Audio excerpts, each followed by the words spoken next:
So he signed this strange short-term deal with the Chicago Cubs, where the Cubs said, we'll give you a shot, we'll give you an opt-out, and we'll pay you about $27.5 million a year.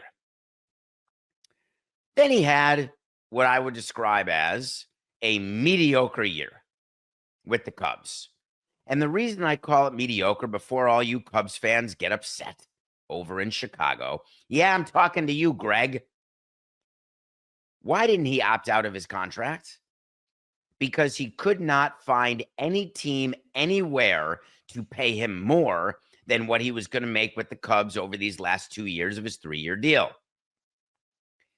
Then the Cubs realized, we don't want to pay him $27.5 million this year and next year. We'd much rather trade him. So they waited. The way the trade market works, when you've got a player who is clearly a second choice, third choice, 4869. When you have a player and you know that that player is the 69th choice for teams, you have to wait for the market to not just develop, but you actually have to wait for the market to happen. That's a big difference that people don't give enough time to or conversation to. Letting a market develop is what an agent says to a free agent, to his player. Hey, we're going to let the market develop. We're going to see what the domino effect will be of a signing of player X. The market happening is when you have a contract on the books where you have Alex Cobb getting $15 million for a year. You've got the new Japanese pitcher coming at the age of 62 over to the Orioles to pitch for them for a year, $13 million. A guy named Sagano. Yes, he won the Cy Young Award equivalent in Japan several times, but he is OL triple D. Okay, that's 1 year, $13 million. That's not the market developing. That's the market actually happening. Well, what Scott Boras was thinking when Soto signed is, all right, let me see what we have for Cody Bellinger. Except Scott Boras wasn't involved because Scott Boras has a player who's already signed, and the agent is not consulted ever on a trade unless the player has a no-trade clause. A little funny note there.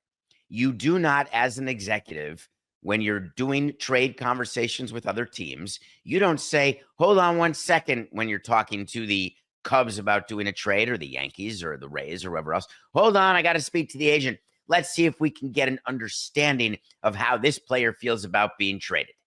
It may sound harsh, but totally true. So the Cubs have been actively trying to trade Bellinger. They see a free agent signing of Soto, and they look at the landscape of losers, and they say, is there a fit? And there had been a rumored fit with the Yankees because the Yankees would like to move Aaron Judge to right field, maybe put Cody Bellinger at center field, talk about the possibility of Cody Bellinger at first base. There was a fit for a plan B for the Yankees. The Cubs call up the Yankees and they say, all right, we would trade you Cody Bellinger, but we want you to pay his entire salary. And the Cubs thought the Yankees were desperate for their plan B until a day after the signing of Soto. Hi, I'm David.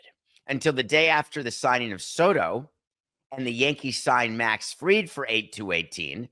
And all of a sudden, the Cubs say to themselves, the best we're going to be is a plan B2 for the Yankees, but we have nobody else who's willing to pay anything. So then you start a negotiation with the Yankees. And what's taken so long for this trade to happen is that there was a disagreement about how much money the Yankees were willing to pay of Cody Bellinger's salary. The Yankees, when you're negotiating a money deal with another team, you start off with a very simple equation. You say, we will take Cody Bellinger off your hands and we'll pay him $5 million. And you've got to pay him, Chicago, $22.5 million. And Chicago says, we're not willing to pay him $22 million for him to go away. We'd rather pay him $27.5 million for him to stay, and maybe he'll return to his MVP glory. Then when you're the other team, you respond by saying, all right, we'll offer to pay $5 million of his salary, but we'll also give you the following package. This is what's known as the A package when you're doing a trade negotiation with another team. An A package is when there's two types. The first type is really good players and no money. And the second A package is really bad players and a lot of money. And generally, the team that's acquiring has a preference. The acquiring team, in this case, the Yankees, they would have a reason having to do with their budget, having to do with the luxury tax, where they would view that their only A package is going to be players and not money because they don't want to take on any money, or they can't take on money, or they feel as though their owner won't let them take on money, whatever the case is. A trade will always happen between two teams when there is actual neutrality between both A packages, because then you find common ground with the team you're trading with and you mix money and players in a way where it's easy to have a meeting of the minds and a meeting of the baseball people. But when you only have one of the A packages that you're willing to do, which is you're not allowed to take money, or you're not allowed or don't have the players, the good players to send, then you've boxed in the team that you're dealing with into only dealing with one situation. And sometimes you don't have a trade.